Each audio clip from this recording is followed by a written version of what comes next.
Shalom ubruchim habayim. A warm welcome to you all. My name is Kate. I'm from Berlin, and I'm working for Zeugen der Zeitzeugen. We are a cooperation Mashma'ut Center, and so we're very honored to have this evening and meeting together. And I will lead you through this evening a little bit. Two announcements in the beginning. First, this meeting will be recorded, and it might be put on YouTube later on. And the second, if you want to write questions in English or German, please do so in the chat. And this is the questions that we will put to this very precious ladies that will talk to us today.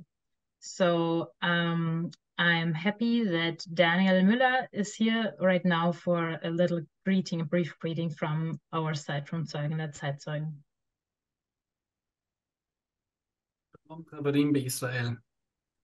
Welcome our friends from Israel. Welcome our friends from Europe. I can say it's so special that we can listen to you, that we can take up your message, not just from the media, not just from WhatsApp, but also directly.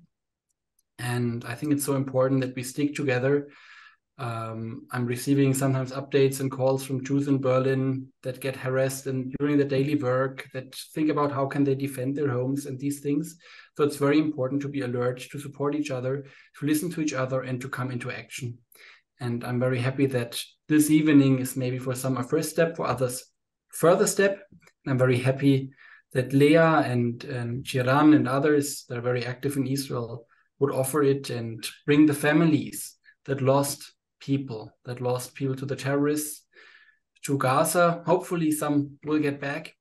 Hopefully all will get back and share with us today. I feel blessed and honored to be here. And I feel very sorry that I can't be here all the time as my wife is a little bit sick.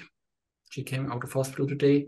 But I wish you a very great session today. And this is education from real life. Thanks a lot for being here with us today.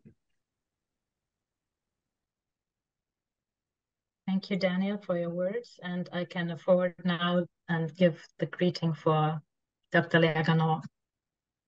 Thank you very much. Good evening, and really thank you again from the bottom of my heart for making this happen together, this Zoom meeting with the Zeugen der Zeitzeugen and all the people here from Germany, from France, and other countries. These days are so important to raise the awareness for the kidnapped families and about the situation in Israel. We celebrate, we cannot celebrate, but the world is celebrating today the Children's World Day.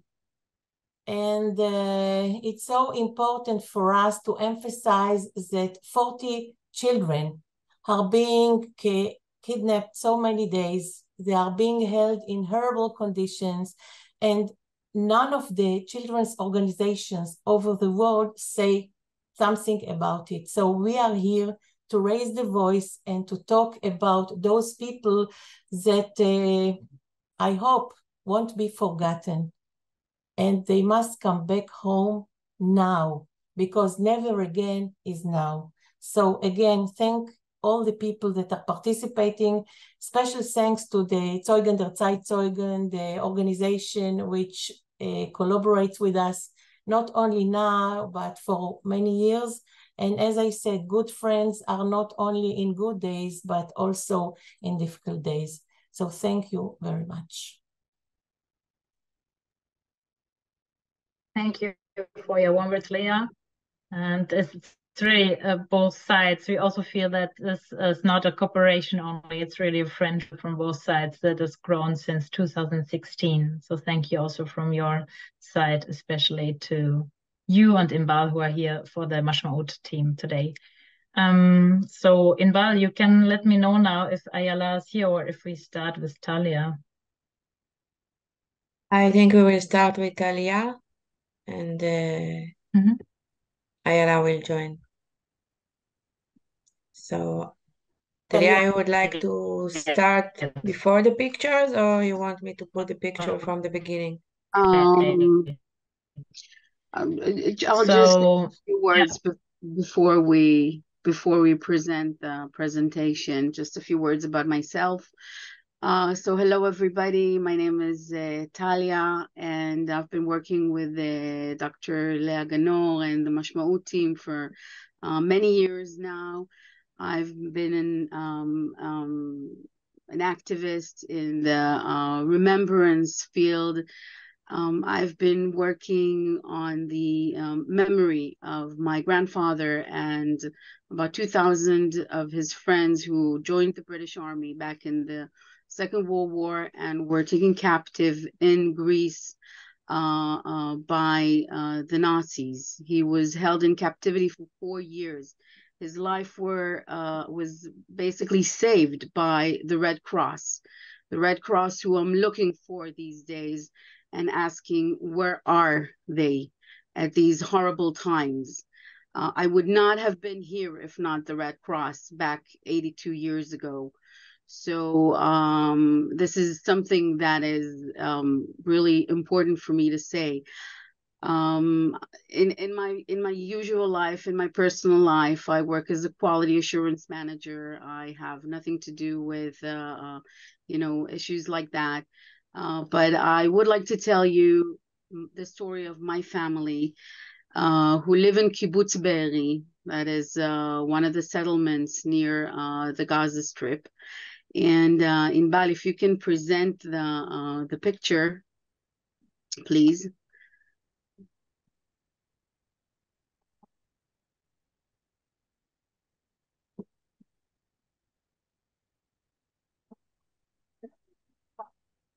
Just 1 minute. Mm-hmm.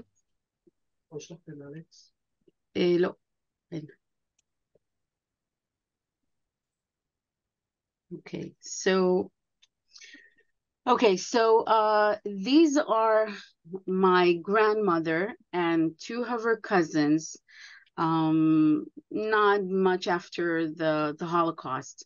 They were the only 3 cousins who survived the Holocaust from Hungary, from Budapest. Maritza was basically saved at the last minute from Auschwitz. Vera was saved at the last minute from an orphanage in Budapest.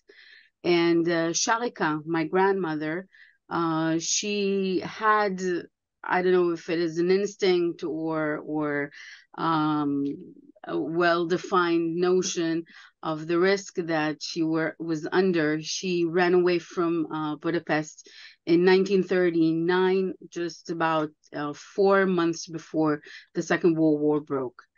They met after the Second World War in Israel. Sharika, my grandmother, married my grandfather, who was released after 4 very difficult years in captivity. And they moved to a town near Haifa, which we live nearby today. And Maritza moved to Tel Aviv. She married, had 2 children. And Vera moved to Kibbutz Be'eri. She was one of the founding members of the kibbutz back in 1947, even before the State of Israel was founded. Maritza and Vera had large families, most of them settled in Be'eri. On October the 7th, just a month and a half ago, they all woke up to, I think the only word is hell on earth. They woke up to rockets flying over their heads. They had to go into their home shelters. But it did not really help, because once the Hamas terrorists came into their houses, they started shooting everyone who was in the home bomb shelters. The doors are not equipped to face gunshots. They were injured within the home shelters that they were hiding in. And many of the kibbutz members died because of the fact that for many hours, medical care was not even able to reach them in the kibbutz. I would like to tell you about Vera's daughter, Maayan, who was murdered on October the 7th. together with her husband, Yuval. You can see them here. This is a picture taken about 3 years ago in my daughter's bat mitzvah. They're no longer with us. It took 10 days to identify their bodies, who had been mutilated to the extent that they were not able to identify them. I would also like to mention Dana and Carmel. Dana married Maritza's grandson, and Carmel is basically her great grandson.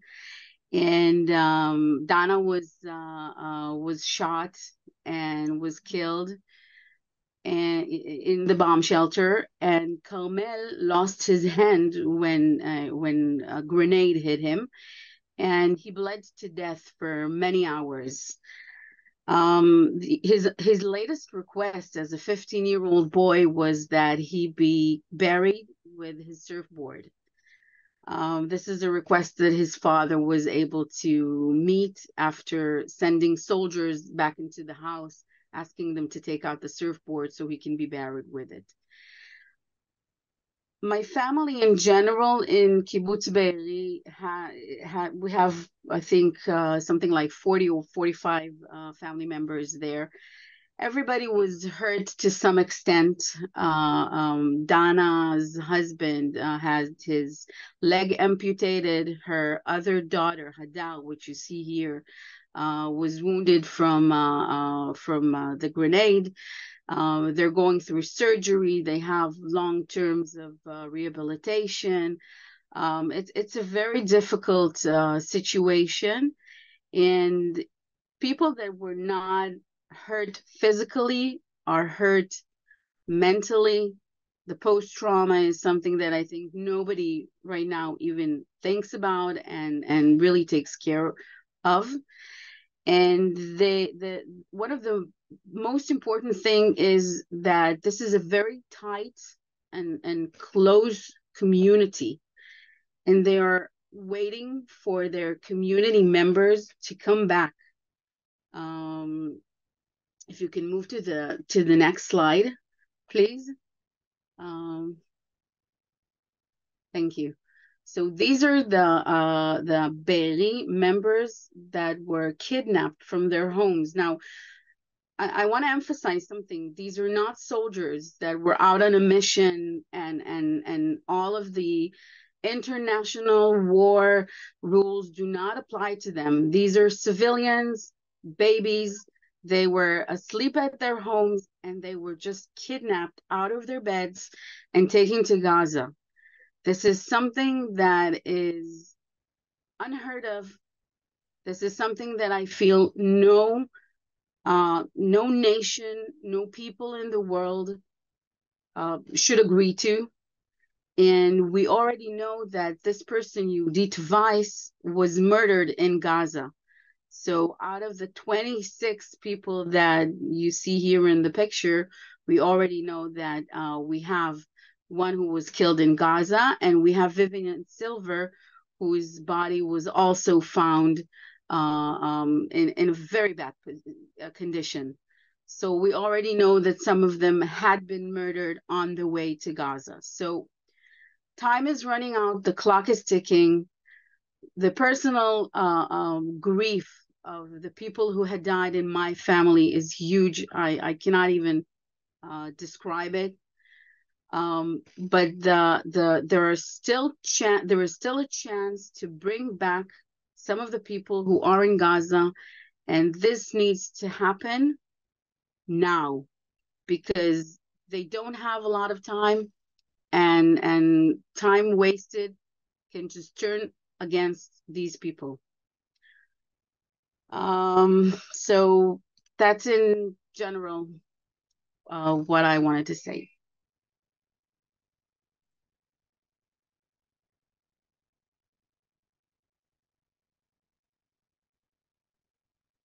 Thank you so much, Talia, for what you shared. I think we do not even can comprehend what you and your family went through, and we are very truly sorry for the loss you have. my question, if there's not other questions in the chat, you are able to write questions into the chat if you want. My question would be, do you have had the chance to mourn and to bury? I mean, now you spoke about Carmel that was buried somehow with the surfboard, but how's these things going? This is very, thank you for the very sensitive question. I have to say that one of the memories that I have from my grandmother and her cousins is the doubt that they had of what happened to their family members. Okay, my grandmother lost her brother in the Second World War, and she did not even know what happened to him. Where was he killed? By who? Did he suffer? She just knew that he was gone. And somebody, I think back in the 50s, said that he saw him alive. And until the last day of her life, she was still looking for him. She still had hope that he might have been saved in some kind of way and been there. And this is a situation that is very, that describes very well what my family went through.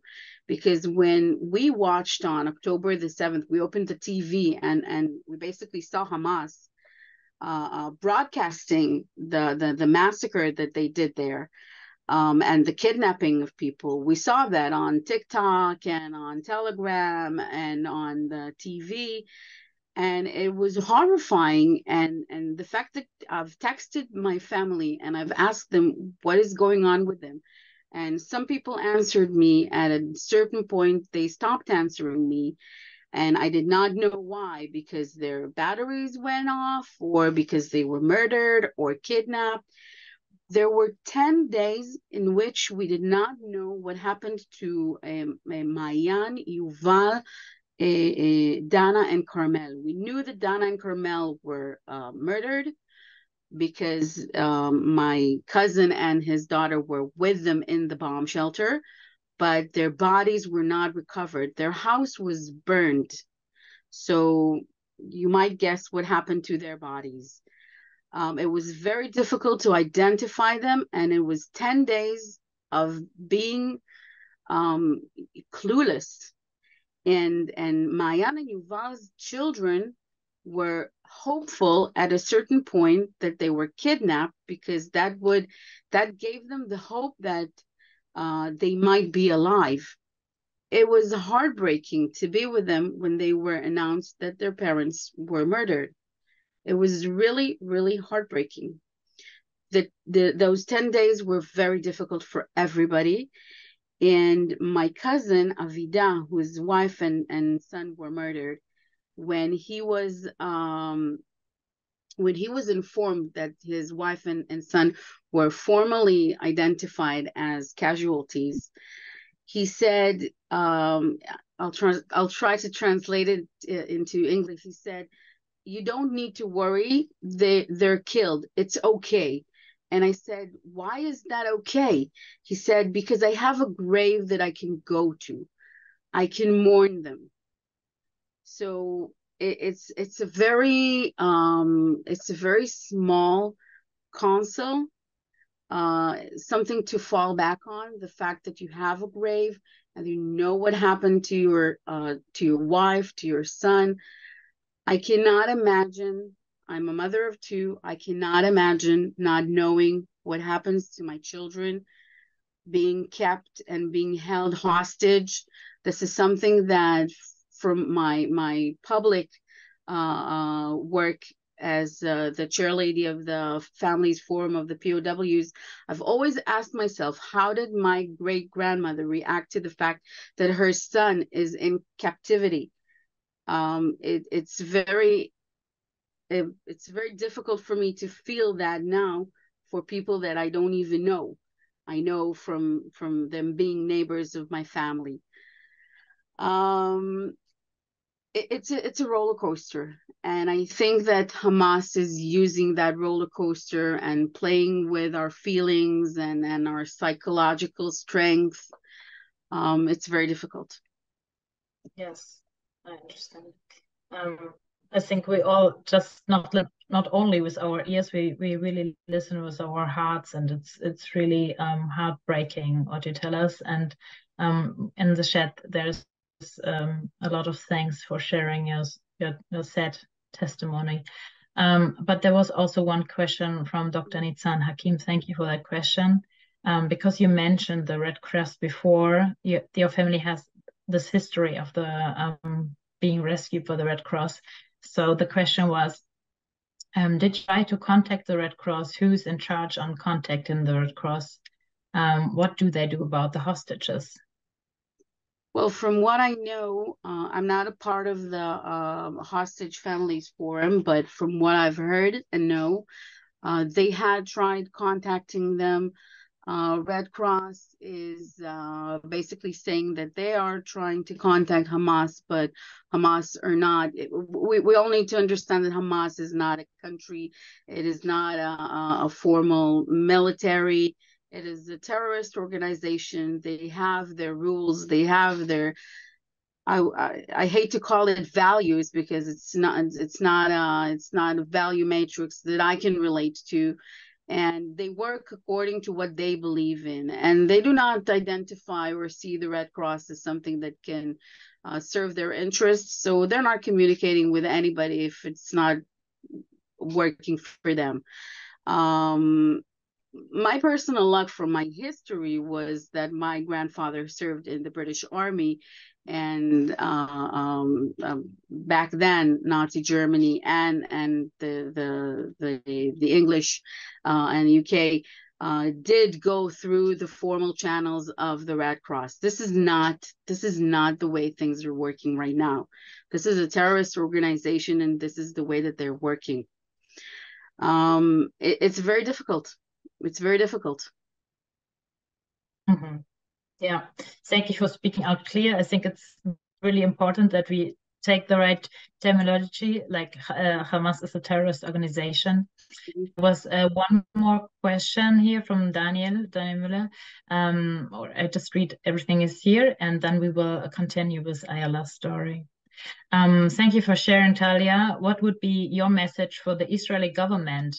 Try to free hostages via days of ceasefire or not to give the terrorists any break at all. Sorry for asking so openly as a friend from Germany. Both what happened and what is globally is an extreme challenging situation. It's also a very hard question, but you can Yes. try. Yes. There is no doubt in my mind that we need to free everybody at each point that we need that is available. We need to pay whatever price the somebody said it very, very nicely. Hamas, or they're working for their values are death. Our values are life. We want to bring back as many people as we can alive if possible. If not, allow their family the time to grieve on them. This needs to happen today, tomorrow, and at any point in the future that is possible. We already have a few hostages who are have not come back. I'm sorry, that have not come back, like Ron Arad. And we don't want. I don't want 240 Ron Arads again here in Israel. I think that is a price that, as the Jewish people that values life, we cannot afford to pay. Thank you so much. I think this is also good overleading to Ayala's story now. Thank you, Ayala, for being here with us. Thank you, Talia, for your words and for what you shared, which is not easy for you to talk and not easy for us to take in. Hi, everyone. My name is Ayala Metzger. So, Ayala, thank you. I don't see you yet. There. Okay. Thank you that you share us in the room. We heard from Leah before that you have been in the Knesset today.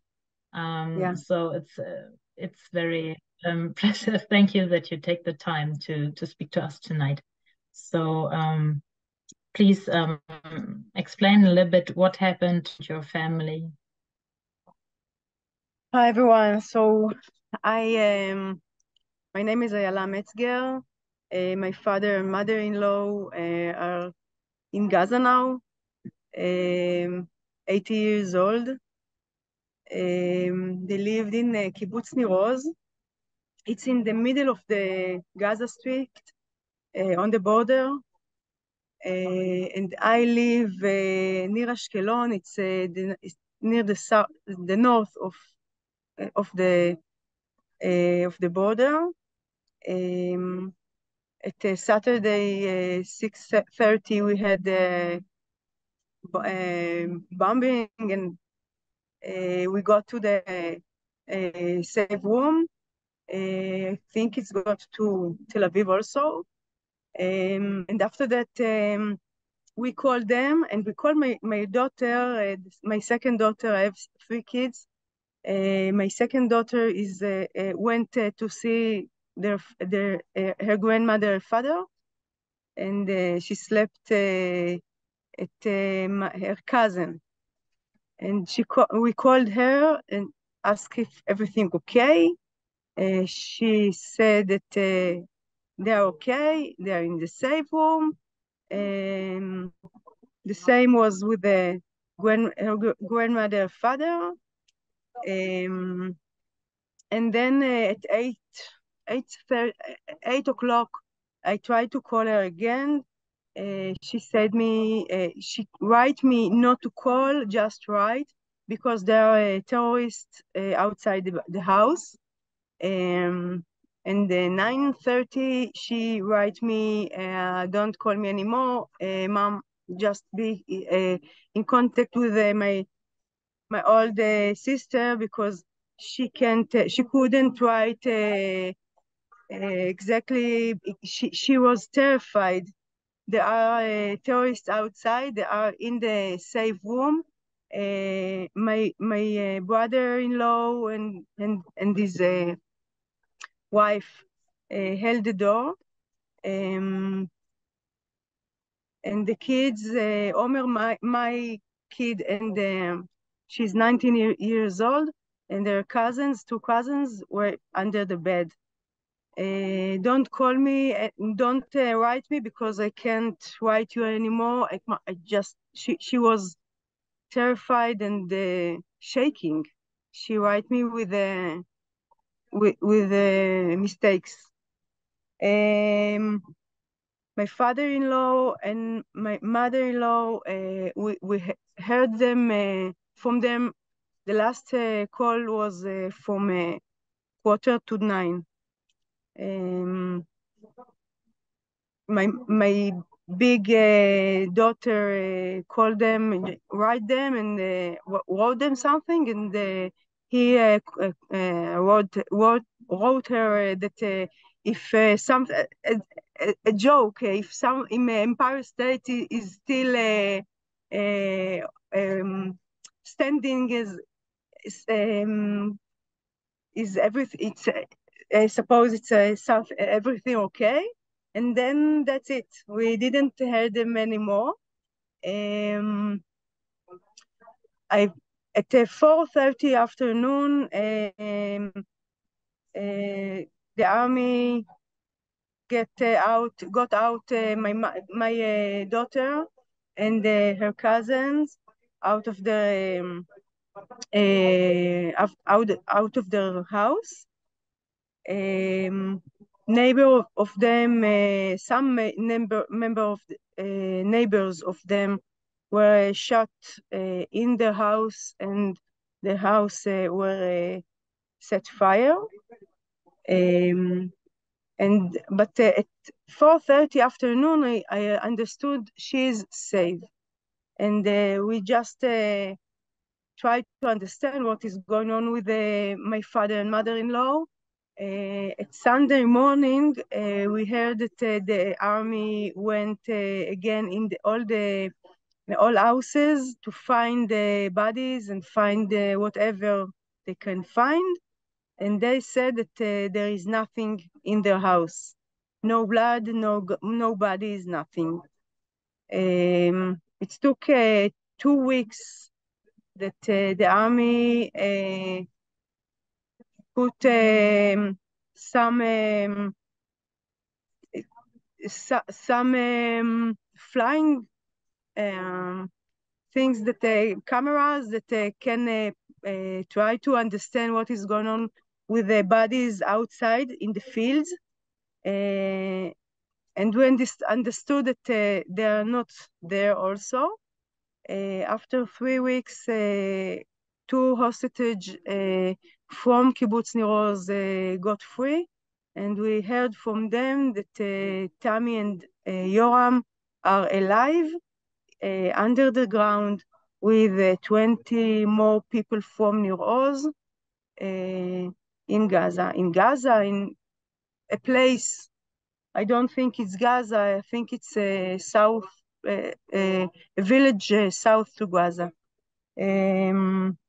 We don't know nothing about them anymore. The Red Cross, we had in the second day after this Shabbat, we had a list of the all 27 people that are old in the kibbutz that were kidnapped. We had a list of medication and everything they need, and we sent it to the Red Cross, but we got nothing from them, nothing. The Red Cross, the people of the Red Cross that live in Gaza are of the Hamas. So the Red Cross and the Hamas don't get anyone from outside to get in to see the hostage. And that's it. They are 80 years old, need a lot of medications. We're really worried about them. We don't know what is their condition and how long they will survive these conditions now. We don't, people from the kibbutz, I have a list. I'm going with a list with my, near my heart for 1.5 months. We have in Kibbutz Nir Oz, community of 400 people.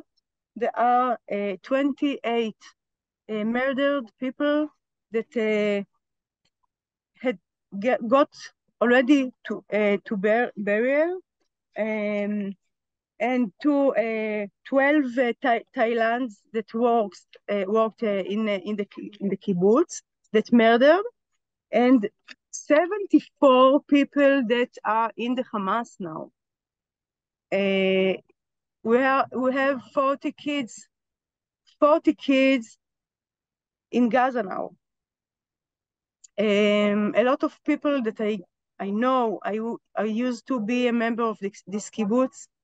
People I work with, I work in education. I'm a teacher, so I knew the kids that are now 24, 28. I know them. I know their kids.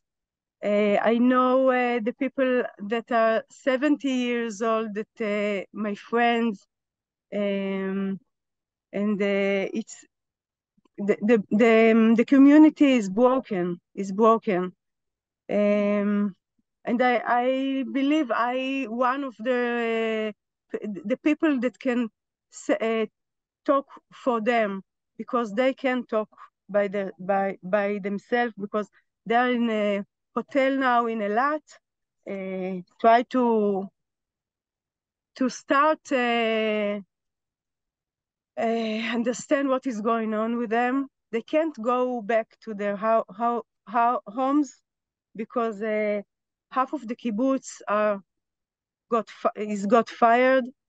There are still bodies there. Half of parts of bodies from everyone are buried already, but there are already part of bodies that no one took. It's really bad. That's it. It's 45 days that we can't sleep. We can't imagine what is going on with all these people, with my mother and father-in-law. All day is really is really count, because they are 80 years old, and we can't do nothing. Just wait the army do something, and go to the government, go to Biden, try to do something with its United States and Israel to do something. We don't know who. That's it. Thank you so much for sharing your story. To talk about your parents-in-law, Tami and Yoam, it's really heartbreaking, and all the hostages in Gaza. You said you didn't hear anything from your parents-in-law since October 7th. Is this correct? Like after that date, you did. I heard from in the third week. There were 2 hostages that got back to Israel, and there are 2 80 years old women that got back, and one of them who was speaking in the TV, she told us there are 2 together in Gaza, down in the basements of Gaza. Not Gaza, but she don't know where is this, but there. How those two people came out of Gaza? They exchanged them for people, or how they did that? No. Just Hamas wanted to see the world to see they are grateful, and they are good. So they free two of them. The first were 2 Americans with an American identity. And that's it. And Tami and Yoram are grandfathers and grandmother. He was she worked at education and places like in the kibbutz, in the food, in the komuna. It's the place you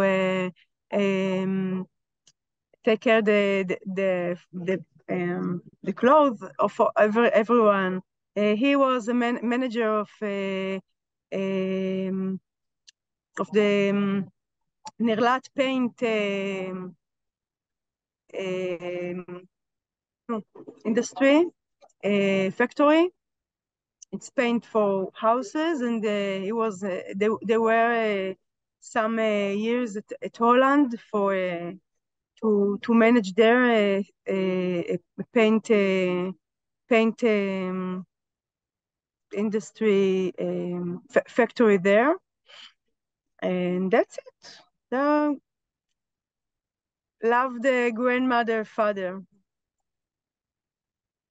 I think it's very great that you are the voice for the ones who can't speak for themselves, as you said yourself. So thank you so much to just raise your voice and speak out on behalf of those who can't talk right now. You said that you have been in front of the Knesset, or you were meeting with other families. You were talking in front of the Knesset. So is there any updates by the Israeli authorities? What they want to do next? What is their next steps? What's been done right now? Unfortunately, we know just the army is working. That's it. Nothing else.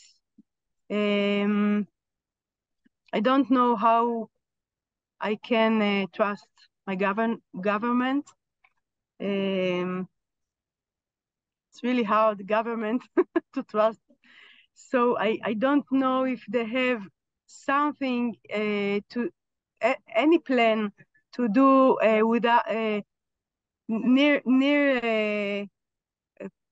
the working of the army. The army is working. I live near Ashkelon, and I hear every day the army is working, but it's not this. It's not. It's don't need just this. We need also something the government will do with Qatar, with the United States, with everyone else, and we don't know nothing about it. And we don't know if they want to win at start, or just give or bring back the hostage.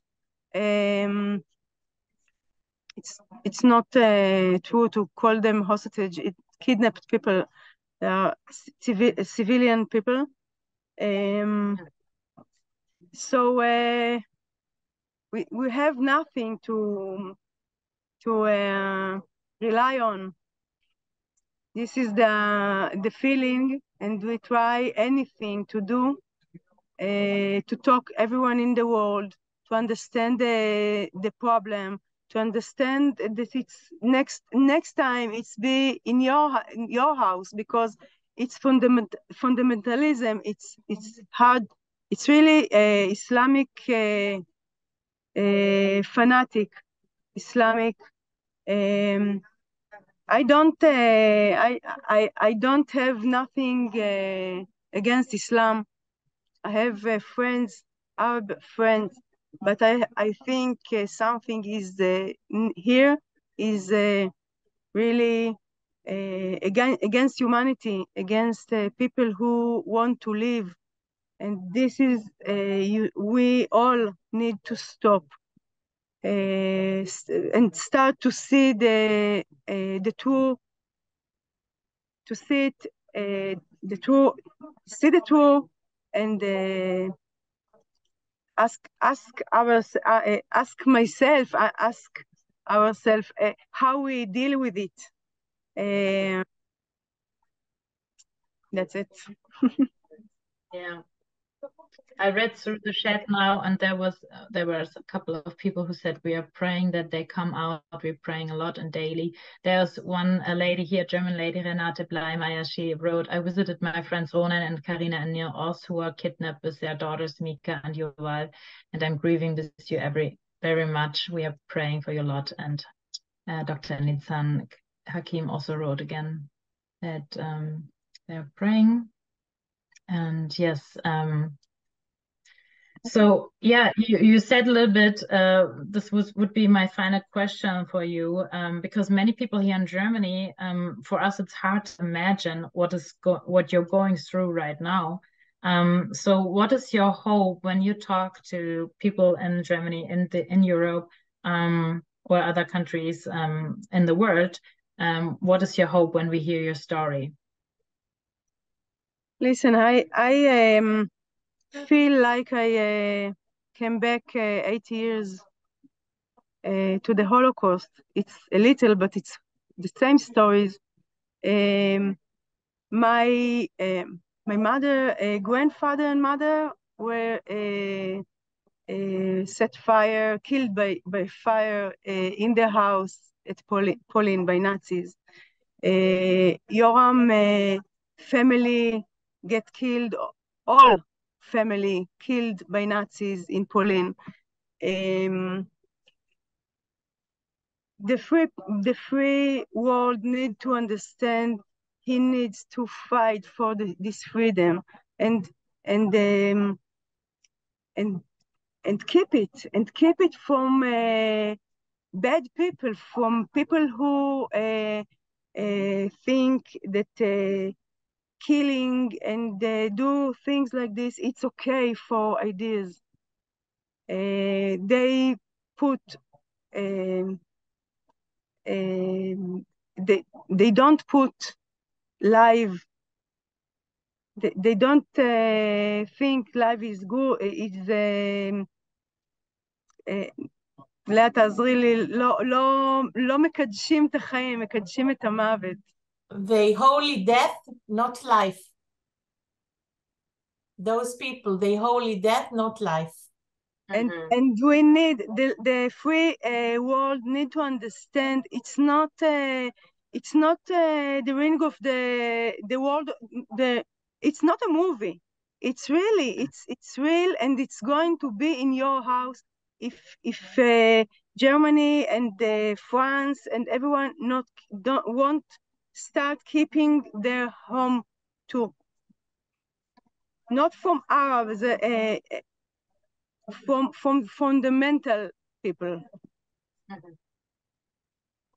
If I can just interrupt for a second and emphasize what Ayala is saying, political, international work needs to be done to release these people, because they are being kept under hospitals. We do not want to bomb hospitals. We will not bomb hospitals.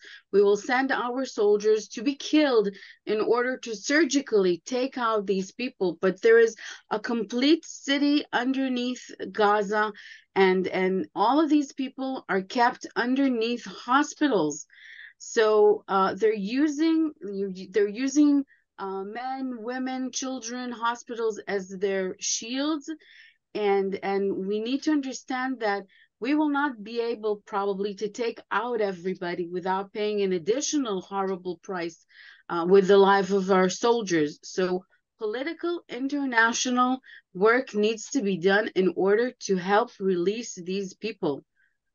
This is not just our burden, and if Europe and the other free world states don't step up to this, next time when it happens in Europe, and it's just a matter of time until fundamental Islam, which thinks of nothing but killing for the sake of killing, this will meet you guys at the end. You need to be strong. This is you need to not appear weak and be strong right now before it takes place in other places in the world.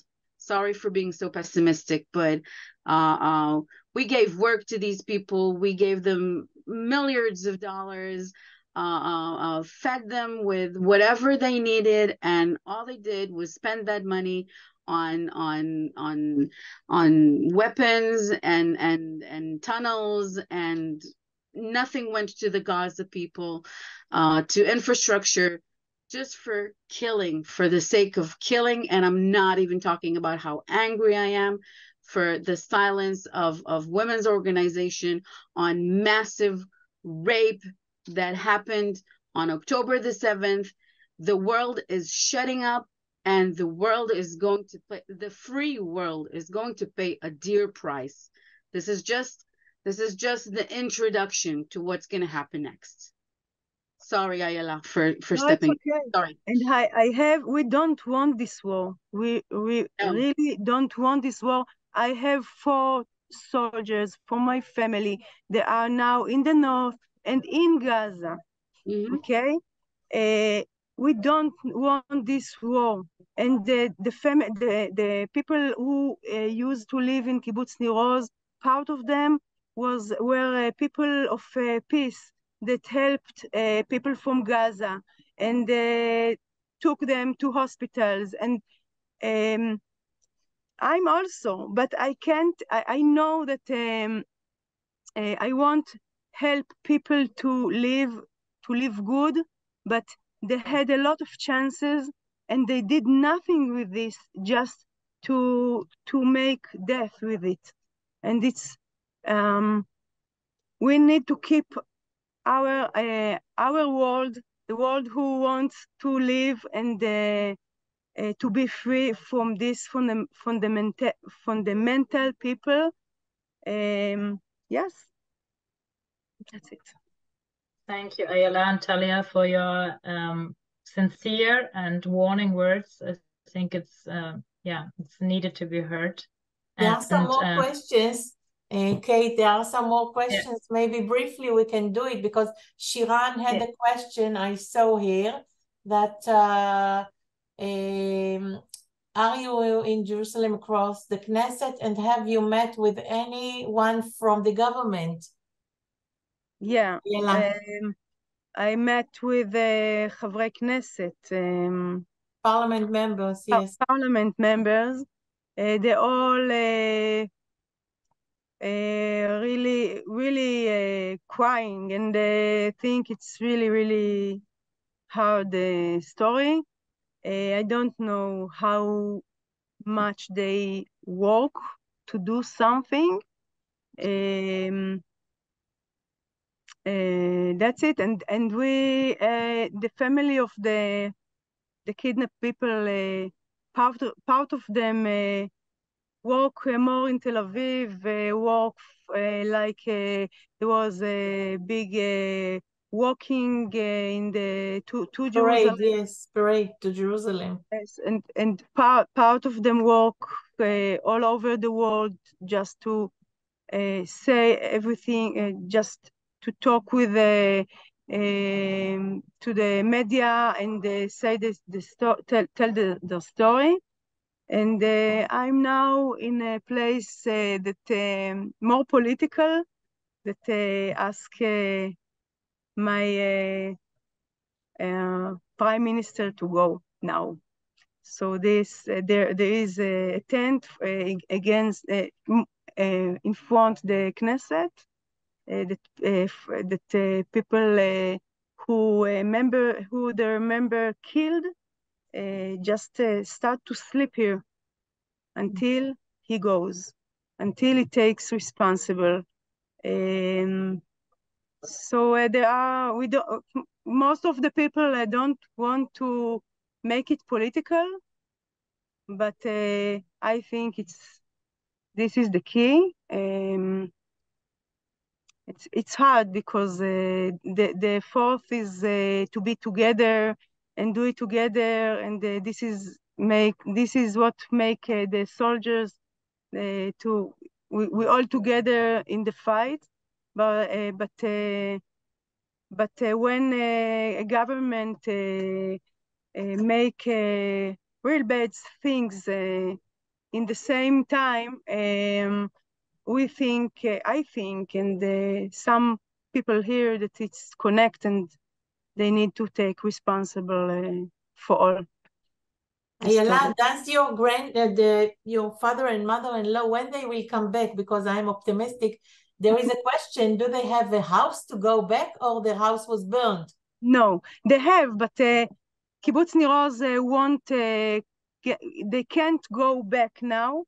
It will take 1.5 years to get back there. Their house is okay, but there's still part of bodies there. There are half of the houses are burned, total lost. There are a lot of work to do. So I don't know when they will back. We need to make a place for them today, tomorrow. We need to start make a new place for them that will wait for them to come back.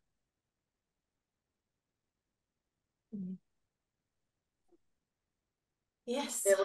Another statement was written here: the international community must condemn what Hamas is keeping the kidnapped people in captivity under hospitals. This is part of what you talked before.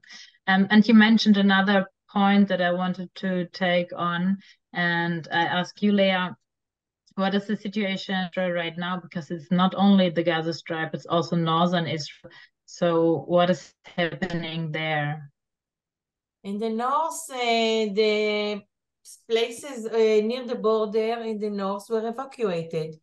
People that live near the border are not at their homes now. And many places there are being bombed, and there are some places that people still live there and they suffer a lot from bombs, from fires. Today it was a horrible day. lots of fires. One of the military base, a big one, was burned, destroyed completely. And we are in the north, not far from the border too, but still we are at our homes. And I remember in 2006 when we had rockets near our houses. It was 6 weeks, horrible 6 weeks. And it was really the enemy. Hezbollah is a terrorist organization more sophisticated than Hamas. Their rockets are more sophisticated than Hamas. Their rockets are half ton, and they are very exact rockets with very, very clever heads. So if they will throw those rockets to our area, everything will be destroyed. So they are now, you know, trying to make warm all the places, and the military is there, and also soldiers were killed, civilian. Last week, when they from the electric company was fixing, and there was a bomb, and the people were wounded, and one was killed. So the situation is very fragile there. And what is important to understand for people abroad, that maybe it's difficult to understand. People abroad see the media. People abroad read newspaper and see what the media, international media shows, and, you know, decide sometimes more pro-Palestinian and the Hamas. The Hamas is a terror organization which is acting with non-human values. It's a big gap between values, Western values, democratic values, than their values. You know, and people think outside that we can negotiate with them. It's not like this. It's not equal. It's not. And people, please understand, it's not equal.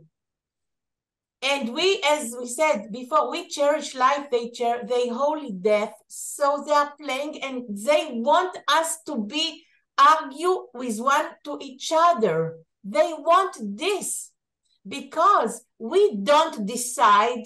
We don't decide. They decide, and who knows where the people are.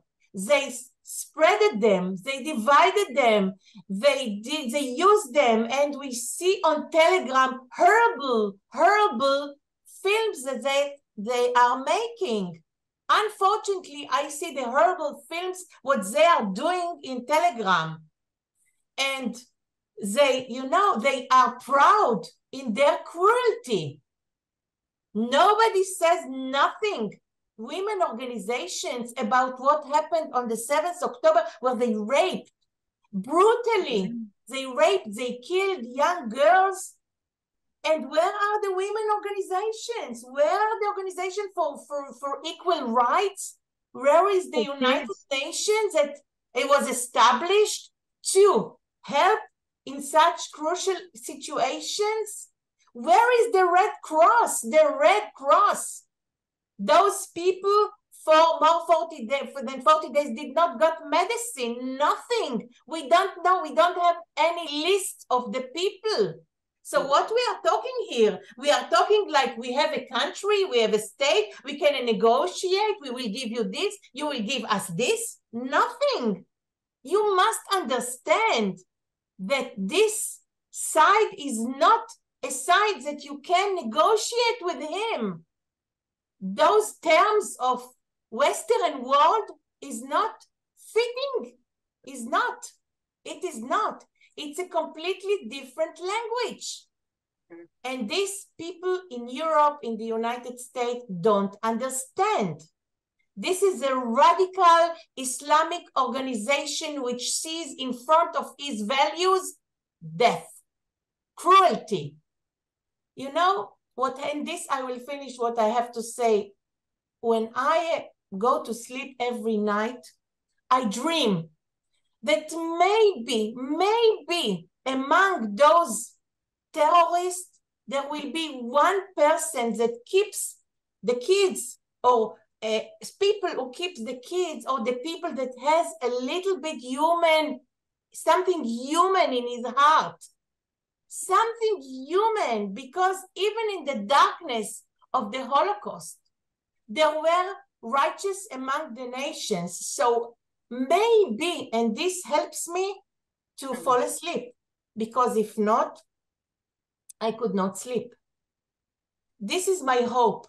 This is my hope that maybe somebody gives a blanket to the child. Maybe somebody is softer to the old people with sympathy, compassion, maybe.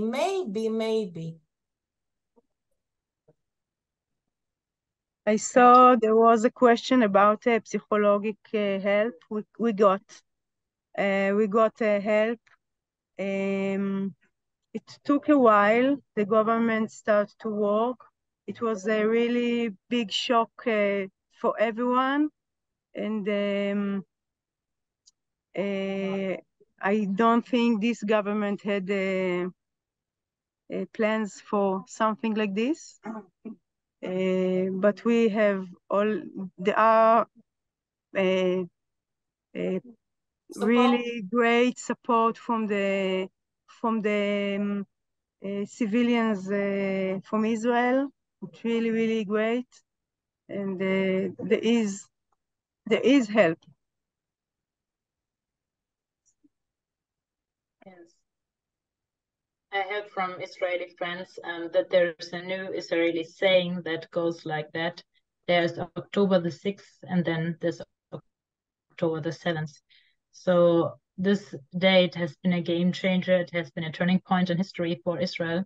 And we work together with Shoah survivors. Usually we always work with this term never again. And this is what was hold up the last weeks. And that's especially for our German side, I think something that we really need to also remind our politicians and our colleagues, friends, whoever, we need to remind them on that thing so that it will not have never again happen.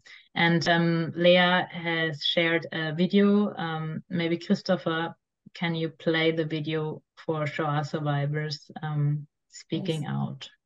This is our combination between our heroes, the Holocaust survivors, which we work with them daily, and we film them and picture them, and they are really calling, release the people. Now, never again is now.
Please, free the people.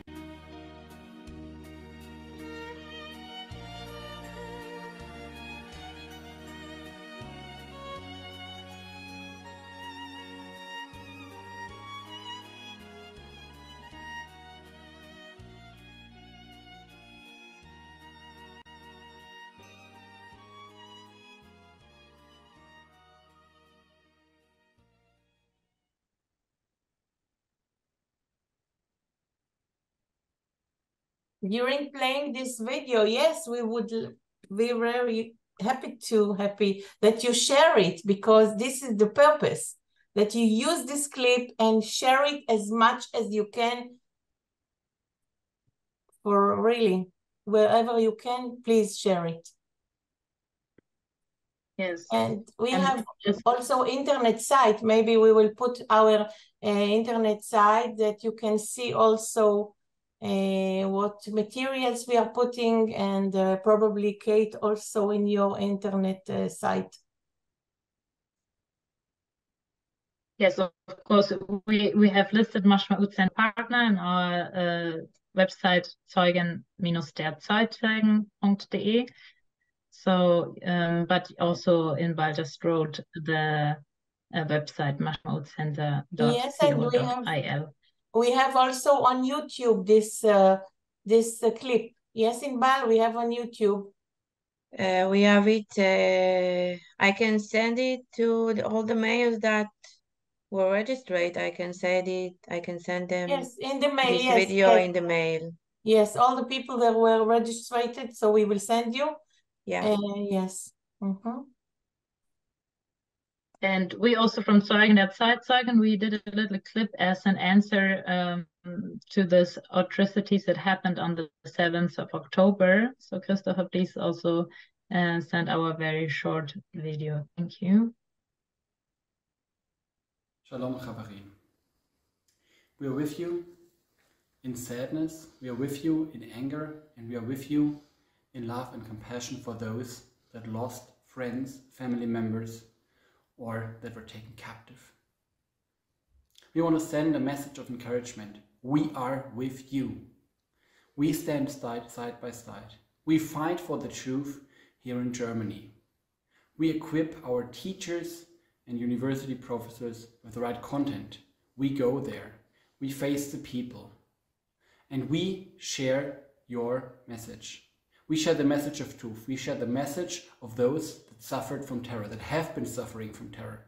And it's pretty clear to us, terror must end. At the borders of Israel, at the towns of Israel, the cities of Israel, and also for the wider region in the Middle East. We are well aware that countries like Iran try to stop Israeli-Arab peace process that has been running successfully since 2020. And we want to send a message, we are with you. We will not forget. We will not stop acting. We will not stop speaking. We are there with you. Please count on us and receive our warm encouragement and our prayers for restoration for the people of Israel. Am Israel Chai. Dear friends in Israel, usually when we work with Shoah survivors or with Jewish families for the first time, we pass on such a sign of Chai. Am Israel Chai. This time there's another meaning. We stand in support of all victims of terror. We stand with you and to make a difference in Germany. Am Israel Chai. What we have experienced last week leaves us with a shock and great sadness. It is the duty of every civilized country, especially of Germany, to show support and solidarity towards Israel. Our city has a great Jewish history and community, which we must now protect and support, as we must support Israel in protecting its own citizens from the unseen and inhuman terror. Dear friends of Israel, thank you for your video, for your message that you brought that really moved me. I'm from Berlin, and 2 days ago I was participating in an event called Bring Them Home Now, and I stood alongside Israelis here in Berlin, and I was part of that mission because I want to say that I stand with Israel in these difficult times, and I really force on their demand to bring the captives free now. Shalom.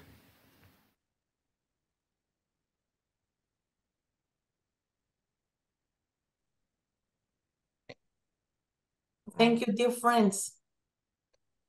really. Thank you. Yeah. Yes. I have to say that this is so moving, because it is not a popular stand to stand next to Israel on these days. So thank you, really.